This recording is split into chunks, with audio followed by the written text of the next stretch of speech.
රෝම ඉතිහාසය සම්බන්ධව අප සිදු කරන කතා මාලාවේ 11 වෙනි කතාංගය තමයි අද අපි සිදු කරන්නේ. අද කතාව ජූලියස් සීසර් සහ පොම්පේයස් මැග්නස් එහෙම නැත්නම් පොම්පේ ගැනයි. මුලින්ම B Story Bench YouTube channel එක subscribe කරන්න කියලාත් ඉල්ලා සිටිනවා. ක්‍රිස්තුපූර්ව 367 දී පනවන ලද ලිසිනියානු සහ සෙක්ස්ටියානු නීතිය මගින් රෝමයේ දේශපාලනයේ විශාල වෙනසක් සිදු අතර ඒ අනුව කොන්සාල්වරු දෙදෙනෙකුගෙන් එක් අයෙකු අනිවාර්යෙන්ම ප්ලේබියන්වරයෙකු විය යුතු බව තීරණය වුණා. ප්ලේබියන්වරු කාලයක් තිස්සේ වර්ජන කරමින් තමන්ට අයිතිවාසිකම් ඉල්ලීමේ ප්‍රතිඵලයක් ලෙස තමයි මෙය සිදු වුණේ. ඒ අනුව ඒ සඳහා මහන්සි වූ සෙක්ස්ටියස් ලැටරන්ස් තමයි මුල්ම ප්ලේබියන් කොන්සාල්වරයා ලෙස ක්‍රිස්තුපූර්ව 366 දී පත්වෙන්නේ. අපේ කලින් වීඩියෝවලදී පැට්‍රීෂියන්වරු ගැනත් ප්ලේබියන්වරු ගැනත් ඔවුන්ගේ වෙනස්කම් ගැනත් අපි කතා කළා. ඒ අනුව කාලයක් යද්දී රෝමයේ වංශාධිපති ක්‍රමය වෙනස් වී ප්ලේබියන් පන්තියේ සහ පැට්‍රීෂියන් පන්තියේ ධනවත් බලවත් පවුල් වලින් සැදුම්ලත් වෙනම නොබිල්ස් නම් ප්‍රභූ පන්තියක් නිර්මාණය වුණා. ක්‍රිස්තුපූර්ව 106 දී පොම්පේ රෝමයේ ධනවත් වංශවත් ප්ලේබියන් පවුලක තමයි උපන්නේ. ඔහුගේ පියා කොන්සාල්වරයෙකු ලෙස සේවය කළ ප්ලේබියන්වරයෙක්. තරුණ වයසට පත් වූ පොම්පේ සුල්ලා සෙන්පතියාගේ අනුගාමිකයෙකු වුණා. මාරියස් සහ සුල්ලා නම් සෙන්පතියන් අතර ක්‍රිස්තුපූර්ව 88 ඉඳලා ක්‍රිස්තුපූර්ව 82 දක්වා අතර වූ යුද්ධවලදී පොම්පේ සුල්ලාගේ හමුදාවට උදව් කළා. ඔහුගේ අතිදක්ෂ සෙන්පති හැකියාව සහ විරුද්ධවාදීන් කෙරෙහි වූ නිර්දයභාවය නිසා සුල්ලා විසින් පොම්පේට මැග්නස් එහෙම නැත්නම් මහත්මා යන ගෞරව නාමය පිරිනැමුවා. ඊට පස්සේ තමයි පොම්පේයස් මැග්නස් යන නමින් මේ පොම්පේ ප්‍රසිද්ධ වුණේ. මේ මැග්නස් යන නාමය ඇලෙක්සැන්ඩර් රජුට සමාන කිරීමක් වගේ තමයි පෙන්වුවේ. තරම් දක්ෂයෙක් තමයි මේ පොම්පේ කියලා කියන්නේ. පොම්පේගේ අසීමිත යුද ජයග්‍රහණ සහ ජනප්‍රියතාවය පදනම් කරගෙන ක්‍රිස්තුපූර්ව 71 දී මුල්වරට ක්‍රැසස් සමග ඔහු කොන්සාල්වරයෙකු බවට පත්වෙනකොට පොම්පේගේ වයස අවුරුදු 35යි. එහිදී ක්‍රිස්තුපූර්ව 71 දී ක්‍රැසස් සමගින් ස්පාටකස් වහල් කැරැල්ල මැඩ පැවැත්වුවේ මෙන්න මේ පොම්පේ විසින්. ස්පාටකස් වහල් කැරැල්ල ගැන අපි පසුව කතා කරමු. ඊට අමතරව ක්‍රිස්තුපූර්ව 67 දී රෝමයේ ධාන්‍ය සැපයුමට බාධාවක් වූ මුහුදු කොල්ලකරුවන් විනාශ කිරීම මාස 3ක් වැනි කෙටි කාලයකදී සිදු කිරීම නිසාත් ඔහු ප්‍රසිද්ධ වුණා. වර්තමාන තුර්කියට අයත් පොන්ටස් රාජ්‍යයේ රජු විසින් රෝමය ආක්‍රමණය කළ අවස්ථාවේදී ඔවුන්ට විරුද්ධව දරුණු යුද්ධයක් කොට රෝමය ආක්‍රමණය පරාජය කළේ මෙන්න මේ පොම්පේ විසින්. ඊට අමතරව ආමේනියාවට පහර දී ආමේනියාවත් යටත් කරගත්තා. සෙලියුකිඩ් රාජ්‍ය නම් වූ අධිරාජ්‍ය සිරියාව ආශ්‍රිතව තිබූ අධිරාජ්‍යයක්. මෙන්න මේ සිරියාව ආශ්‍රිත වූ සෙලිකියුඩ් රාජ්‍යය මුළුමනින්ම අවසාන කොට සිරියාව රෝමයේ පාලනයක් බවට පත් කරගත්තෙත් මේ පොම්පේ විසින්. ක්‍රිස්තුපූර්ව 63 දී ජෙරුසලම යටත් කරගත්තේත් පොම්පේ විසින්. ඔහු ජෙරුසලම යටත් කරගත්තත් යුදෙව්වන්ගේ සුද්ධ වූ දේවමාලිගය ඇතුළට ගිය නමුත් ඔහු එය කොල්ල කෑවේ නැහැ. මේ අනුව ජෙරුසලම රෝමයට අයිති කරගත්තේත් පොම්පේ විසින්. ඔහු මෙලෙස රෝමයේ දේශ සීමා යුප්‍රටිස් නදිය දක්වා පුළුල් කළා. පෙරදිග රාජ්‍යයන් මෙලෙස ජයග්‍රහණය කොට රෝමයට පැමිණි පොම්පේ එකල රෝමයේ පැවති සම්ප්‍රදායට අනුව ඔහුගේ හමුදාව විසුරුවා හැරියා. ඉන්පසු ඔහු සෙනෙට් සභාවෙන් ඉල්ලා සිටියේ තමන්ගේ සොල්දාදුවන්ට ඉඩම් සහ වෙනත් වරප්‍රසාද ලබා දෙන ලෙසයි. නමුත් එය සෙනෙට් සභාව විසින් මෙම ඉල්ලීම් ප්‍රතික්ෂේප කිරීම නිසා පොම්පේ මෙම ඉල්ලීම් දිනා ගැනීම සඳහා විකල්ප ක්‍රියාමාර්ග ගැන කල්පනා කළා. ඒ අනුව තමයි මෙකල රෝමයේ ප්‍රසිද්ධ තවත් සෙන්පතිවරුන් දෙදෙනෙකු වන ක්‍රැසස් සහ ජූලියස් සීසර් සමග ත්‍රිපුද්ගල සන්ධානයක් බිහි කරන්නේ. මේ තිදෙනාටම අවශ්‍ය වන්නේ සෙනෙට් සභාවේ පාලනයට එරෙහිව එනම් ජනරජ පාලනයට එරෙහිව සියලුම දේශපාලන බලය මෙම තුන්දෙනා විසින් අල්ලා ගැනීමයි. ක්‍රිස්තුපූර්ව 60 දී තමයි මෙන්න මේ කියන ත්‍රිපුද්ගල සන්ධානය පොම්පේ, ක්‍රැසස් සහ ජූලියස් සීසර් යන තුන්දෙනා අතර බිහි වෙන්නේ. ඒ අනුව ක්‍රිස්තුපූර්ව 59 දී ජූලියස් සීසර් පළමු වරට කොන්සල්වරයා බවට පත් කරමින් පොම්පේට අවශ්‍ය වූ ඔහුගේ හමුදා සේනාංකවල හමුදා සොල්දාදුවන්ට ඉඩම් ලබා දුන්නා. නමුත් ක්‍රිස්තුපූර්ව 60 සිට ක්‍රිස්තුපූර්ව 53 දක්වා පැවති මෙම ත්‍රිපුද්ගල සන්ධානය ක්‍රිස්තුපූර්ව 53 දී ක්‍රැසස් මිය යාමෙන් පසුව බිඳ වැටුණා. ඊට අමතරව මෙම සන්ධානය ශක්තිමත් කිරීමට පොම්පේ විවාහ කරගෙන සිටියේද සීසර්ගේ දියණිය වූ ජූලියා සමගයි. නමුත් මෙම ජූලියාද දරු ප්‍රසූතියකදී මිය යාම නිසා මෙම සන්ධානය බිඳ වැටුණා. ඉන්පසුව රෝමයේ ප්‍රසිද්ධ සෙන්පතියන් දෙදෙනා වූයේ පොම්පේ සහ ජූලියස් සීසර්ය. එවන විට පෘතුගාලය, ස්පාඤ්ඤය නූතන ප්‍රංශය ලෙස හඳුන්වන ගෝල් දේශය අල්ලා ගැනීම නිසා ජූලියස් සීසර් ජනතාව අතර අතිශය ජනප්‍රිය වී සිටියා. නමුත් සෙනෙට් සභාව සීසර් ජනතාව අතර අතිශය ජනප්‍රිය වීමට බියවීම නිසා සීසර්ට පොම්පේමෙන් හමුදාව බාරදී රෝමයට පැමිණෙන ලෙස අනකලද ඔහු සෙනෙට් සභාවට ඇහුම්කන් දුන්නේ නැහැ. එවිට මේ වන විට කොන්සල්වරයා වූ පොම්පේට බල කළේ සීසර් රෝමයේ ද්‍රෝහියෙකු ලෙස නම් කරන ලෙසයි. මෙයට උරුම වූ ජුලියස් සීසර් ක්‍රිස්තුපූර්ව 49 දී රුබිකන් නදිය තරණය කරමින් වේගයෙන් රෝමය ආක්‍රමණය කරා. සීසර් වේගයෙන් පැමිණීම නිසා පොම්පේට යුද්ධයකට සූදානම් වීමට කාලය මදි වුණා. පොම්පේ රෝමය අතහැර ග්‍රීසියට පලා ගොස් පසුව සංවිධානය වී සීසර් සමග යුද්ධයකට පැමිණියා. ක්‍රිස්තුපූර්ව 48 දී ග්‍රීසියේ පැවති තීරණාත්මක ෆර්සලස් සටනේදී විශාල හමුදාවක් සිටියද සීසර්ගේ දක්ෂතාවය හමුවේ පොම්පේ පරාජය වුණා. පරාජය වූ පොම්පේ ඊජිප්තුවට පලා ගියද ඊජිප්තුවේ 13 වෙනි පාරාවෝ රජු සීසර්ගේ සිට දිනා ගැනීමේ අරමුණින් පොම්පේ ඊජිප්තුවට ගොඩ බසින විටදීම මරා දැම්මා. පොම්පේගේ හිස සීසර්ට යැව්වා. මේ ආකාරයට පොම්පේට ඔහුගේ පැරණි මිත්‍රයා වූ ජූලියස් සීසර් නිසා ඝාතනය වීමට සිදු වුණා. පොම්පේ ඔහුගේ අසීමිත යුද ජයග්‍රහණ සහ ජනප්‍රියතාවය පදනම් කරගෙන රෝමේ වීරයෙක් වී පොම්පේ තුන්වරක්ම රෝමේ කොන්සල් පදවියට පත් වුණා. එනම් ක්‍රිස්තුපූර්ව 71 දී, ක්‍රිස්තුපූර්ව 55 දී සහ ක්‍රිස්තුපූර්ව 52 දී. දැන් අපි ජූලියස් සීසර් ගැන කතා කරමු. සතවර්ෂ ගණනාවක් පවතින රෝම ජනරජයට අභියෝග කර රෝමය අධිරාජ්‍යයක් කිරීමේ සිහින දකින ජූලියස් සීසර් නම් වූ රණශූරයා බිහිවන්නේ ක්‍රිස්තුපූර්ව 100 දී රෝමේදී. පැට්‍රීසියන් වරයෙකු වන ධනවත් වංශවත් නීතිවේදියෙකු වූ ගායි සීසර්ද සහ අවුල්වියා මවට දාව සීසර් බිහිවන්නේ සිසේරියන් සැත්කමකින්.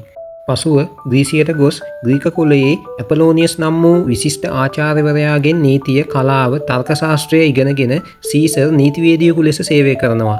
පසුව හමුදා සේවයට බැඳෙන ජූලියස් සීසර් ඔහුගේ රණශූරත්වය නිසා ඉහළ නිලයන්ට උසස් වෙනවා.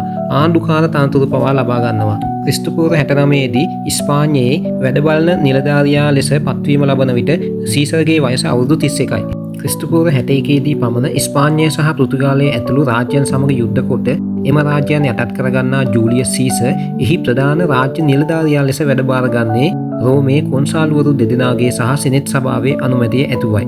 ඉන්පසුව එම කාලයේ දේශපාලන හයිකාරයන් වූ පොම්පේ සහ ක්‍රැසොස් සමග තුන්කට්ටුවක් නිර්මාණය කර රෝමේ සම්පූර්ණ බලය ගැනීමට උත්සාහයේ යෙදෙන්නේ කොන්සල්වරයෙකු වීමේ සිහිනය සහිතවයි. එම සිහිනය යථාර්ථයක් කරගන්නේ පොම්පේගෙන් සහ ක්‍රැසොස්ගෙන් ලැබෙන උදව් සමගයි. පොම්පේ සමග හිතවත්කම වැඩි කර ගැනීමට සීසර්ගේ දියණිය වූ ජූලියා පොම්පේට විවාහ කර දෙනවා. පොම්පේ කියලා කියන්නේ ජූලියස් සීසර්ට වඩා වයසක පුද්ගලයෙක්. සීසර්ගේ විවාහ සහ ජූලියාගේ විවාහ සම්බන්ධතාවද සීසර්ගේ නැගීමට සහ අධිරාජ්‍යයෙකු වීමේ සිහිනයට උපකාරී වෙන්නත් ඇති. ක්‍රිස්තුපූර්ව 59 දී ත්‍රිපුද්ගල සන්ධානයේ උදව් ඇතිව ජුලියස් සීසර් කොන්සල්වරයෙකු ලෙස සෙනෙට් සභාව විසින් පත්කර ගනිද්දී අනෙත් කොන්සල්වරයා වූයේ බිබියුලස්ය. ඉක්මනින් කුමන්ත්‍රණයන් හරහා බිබියුලස් කොන්සල්වරයා තනතුරින් පළවා හරින ජුලියස් සීසර් තනියම රෝමය පාලනය කරන්න පටන් ගන්නේ අධිරාජ්‍යයෙකු වීමේ සිහිනයට තවත් ලං වෙමින්.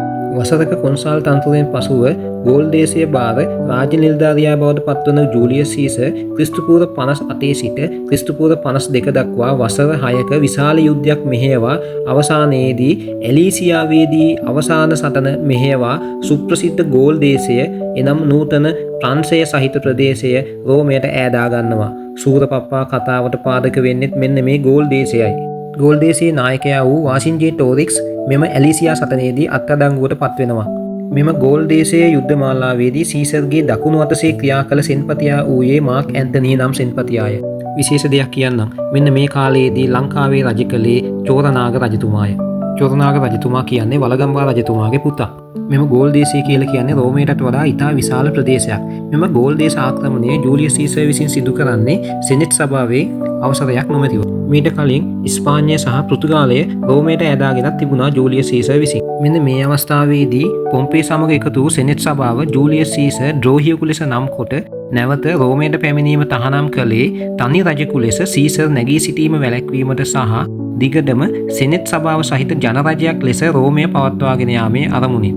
ද්‍රෝහියෙකු ලෙස සැලකීම නිසා දැන් රෝමයට ගියොත් සීසර්ට නඩු අසා මරණ දඬුවම ලබා දෙන බව දැනගත්තා. මේ ආකාරයට සෙනෙට් සභාව සීසර්ට වදයක් වුණා. නමුත් පිටිසර රාජ්‍යයන් පාලනය කරමින් සීසර්ට රෝමයෙන් පිට රජකු ලෙස සිටීමට හැකියාව තිබියදීත් සීසර් සුප්‍රසිද්ධ රුබිකන් කඟ තරණය කරමින් රෝමයෙන් රැගෙන ගිය රෝම හමුදා භාවිතා කරමින්ම සීසර් විසින් රෝමය ආක්‍රමණය කරනවා. මේ වන විට රෝමයේ කොන්සල්වරයා වූ පොම්පේට සහ සෙනෙට් සභාව සතුව විශාල හමුදාවක් සිටිය සීසර් ජයගන්නා බව අපි කලින් පොම්පේගේ කතාවේදී කතා කරා. පොම්පේ ඊජිප්තුවේ පාරාවෝ අතින් ඝාතනය වූ බවත් කතා කරා. ලෙස තමාගේ පරණ මිත්‍රයා වූද රෝමයේ කොන්සල්වරයා වූද පොම්පේ පිටරටියෙකු විසින් මරා දැමීම රෝමයේ අභිමානයට කැලලක් යයි සිතූ සීසර් ඊජිප්තුව ආක්‍රමණය කරන්න පටන් ගත්තා. මේ අවස්ථාවේදී ඊජිප්තුවේ ක්ලියෝපෙට්‍රා සමග එකතු වී ඊජිප්තුව ආක්‍රමණය කර ජූලියස් සීසර් 13 වැනි ටොලමි පාරාවෝ සුප්‍රකට නයිල් නදී සටනින් ක්‍රිස්තුපූර්ව 47 දී නයිල් ගඟේ ගිල්ලවා මරා දැම්මා. ඉන්පසුව පොම්පේට මිත්‍රශීලී උතුරු අප්‍රිකාවේ සහ සමහර ස්පාඤ්ඤයේ කොටස්ද ආක්‍රමණය කොට සියලු ප්‍රදේශවල බලය තමන් සතු කරගත්තා. රෝමයාවට මුහුදු කොල්ලකරුවන් සමග යුද්ධ කොට ඔවුන් සියලු දෙනා විනාශ කොට දැම්මා.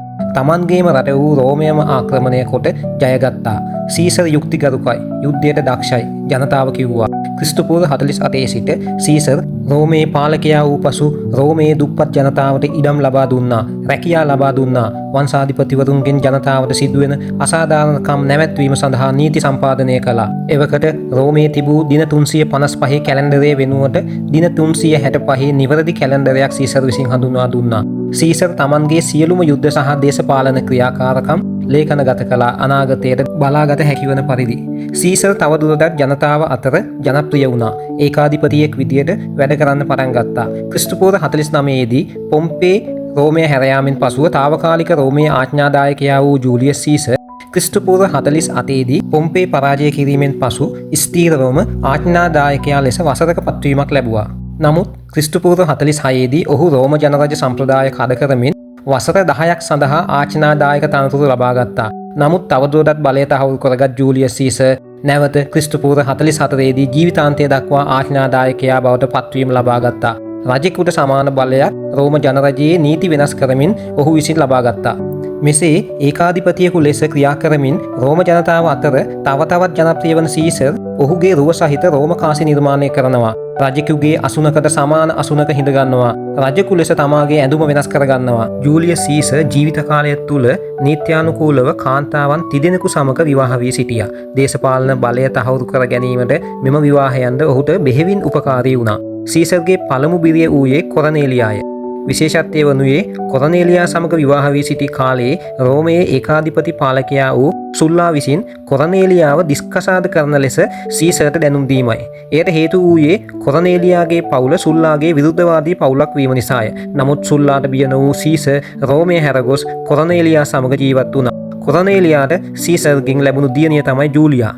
මෙම ජූලියා තමයි පසුව පොම්පේ සමග විවාහ වෙන්නේ. කොරනේලියා ක්‍රිස්තුපූර්ව 69 දී අවාසනාවන්ත ලෙස මිය යාම නිසා සීසර් පොම්පේයා නම් තවත් කාන්තාවක් සමග විවාහ වුණා. නමුත් කාන්තාවන්ට පමණක් විශේෂිත වූ උත්සවයකට කාන්තාවකගේ වෙස්ගෙන පැමිණි පිරිමි පුද්ගලයෙකු පොම්පෙයා හමුවීමට උත්සාහ කළා. මෙම සිද්ධියේදී පොම්පෙයා එම පුද්ගලයා සමග අනියම් ඇසුරක් පැවැත්වූ බවට ඔප්පු නොවුනත් සීසර් ඇයව දික්කසාද කළේ සීසර්ගේ බිරිඳ සැකයෙන් පවා තොරවිය යුතුයයි ප්‍රසිද්ධ කියමන කියමිනි.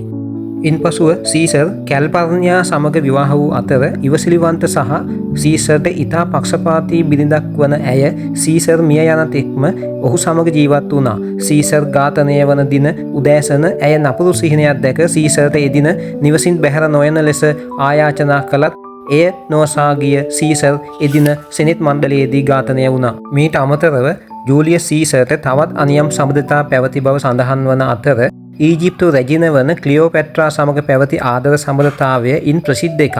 සීසර්ගෙන් ක්ලියෝපෙට්‍රාට සිසේරියන් නම් පුතෙකු සිටියා.